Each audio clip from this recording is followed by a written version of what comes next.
L'utilisateur peut également planifier lui-même l'exécution de rapports. Prenons par exemple ce rapport qui donne la liste des clients pour un commercial donné dans la société. Ce rapport nécessite l'utilisation d'un paramètre. Je vais dire que je suis Sarah et que je veux connaître la liste de mes clients. Imaginons maintenant que je sois Sarah donc et que je parte en congé la semaine prochaine. J'aimerais que ma collègue Sally puisse s'occuper de mes clients en mon absence. Je vais donc, pour ce rapport, décider de planifier une tâche d'exécution. Je peux définir plusieurs tâches d'exécution pour un seul rapport. Cette tâche correspond en fait à un déclencheur.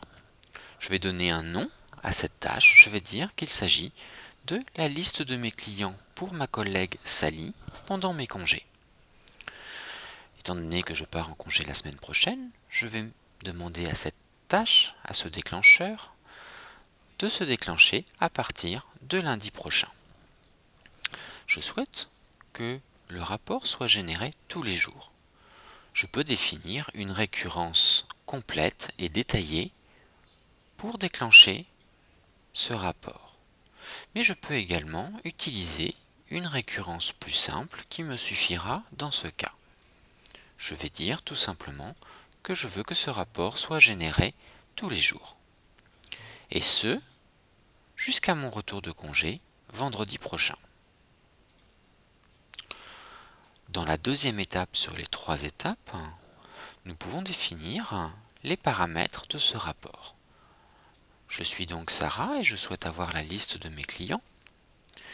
Mais je pourrais aussi avoir des jeux de paramètres enregistrés pour pouvoir les utiliser. Dans la troisième étape, étant donné que je demande cette génération de rapports automatique, cela suppose que je ne serai pas devant mon poste de travail au moment où ce rapport sera généré. Jasper Server ne pourra donc pas me l'envoyer dans mon navigateur. Je vais demander à Jasper Server de générer ce rapport, d'exporter ce rapport dans 3 formats différents. Le coût en ressources est très faible puisque la partie la plus consommatrice est la génération du rapport, mais en revanche, la conversion de ce rapport généré dans différents formats a un coût très faible en termes de ressources. Les fichiers générés, PDF, HTML et Excel, seront placés dans le répertoire Reports Samples du référentiel, à supposer que j'ai les droits en écriture dans ce répertoire, et je vais demander à ce que ces fichiers soient horodatés de manière à conserver un historique des fichiers générés. Ainsi, lorsque je reviendrai de congé, je pourrai consulter l'historique des fichiers qui auront été envoyés à ma collègue Sally.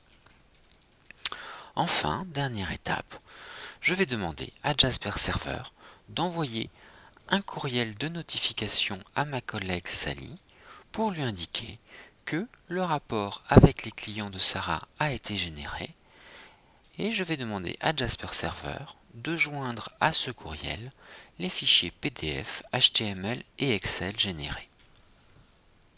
À partir de là, on peut voir qu'une tâche est planifiée pour ce rapport. On peut disposer de plusieurs tâches pour un seul rapport, de manière à avoir des fréquences différentes, avec des paramètres différents, avec des destinataires différents. On peut très bien modifier la planification d'une tâche. Et lorsque l'on est dans le référentiel, on voit très clairement qu'une tâche a été planifiée pour ce rapport. Désormais, à partir de lundi prochain et jusqu'à vendredi prochain, tous les jours, le rapport comportant la liste de mes clients sera généré automatiquement dans les 3 formats choisis et envoyé à ma collègue Sally.